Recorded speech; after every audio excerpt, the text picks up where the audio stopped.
There's nothing like removing something that doesn't belong in your body, but for our next guest, there was no easy fix for his medical condition.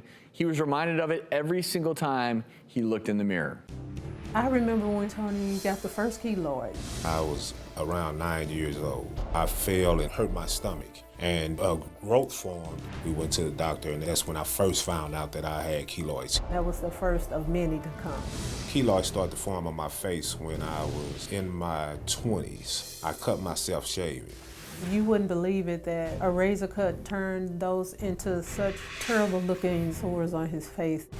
I had surgery, and the more surgery that I had, the bigger they came back. I am a youth development teacher. I've been working in education for about 30 years. Kids love him. The kids love him. But it's the adults. We could be walking down the street, and if someone is just staring at him like he's a monster, it's so upsetting. When the keloids first formed the way that they are, I secluded myself. I didn't want people looking at me. I didn't want people whispering. I didn't want people pointing.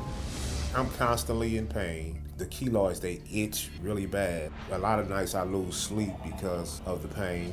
I thought about suicide.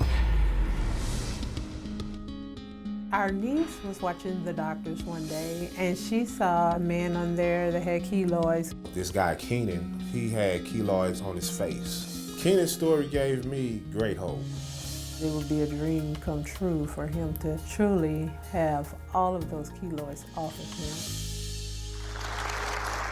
We have Tony with us here today, and Tony, it's clear that everyone that knows you in your life thinks the world of you. What has overall been the hardest part with this? The most difficult part is dealing with people. You know, there are sometimes, if people would just come and talk to me and find out the person that I am instead of trying to judge me from what they see.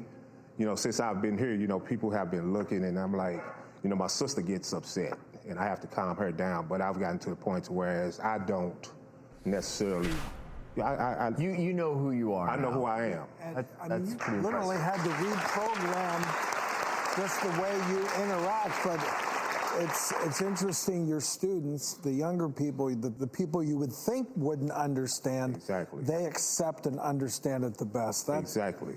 The kids, they don't judge me. You know, I went into the classroom, I explained who I am, you know, what I do, and I said, this is a keloid. I explained what it was, and don't ask anymore. And that's it, you know, but. I want to ask your sister, do you feel protective of your brother because you know that there are all these people out there judging him and don't know him? Yes, I am very much protective of my brother. To know him is to love him. We did send Tony to meet with Dr. Ordon to see what help might be out there. Take a look. I had a chance to review some of your records. I'll be honest with you, I've been doing this 35 years.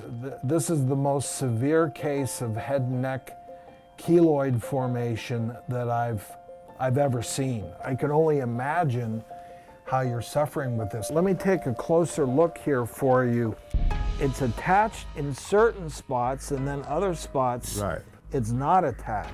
It's affecting your here. It's completely closed. You can see where the attachments are. That's where the cut, the trauma was. Right. And then it grows Right. beyond that. And that's the definition of a keloid. Let me discuss this with some colleagues. With a case this extreme, I need to give it a little bit of thought. What would be the best way to proceed? Okay. Okay? All right. Thank you very much. My pleasure, Tony.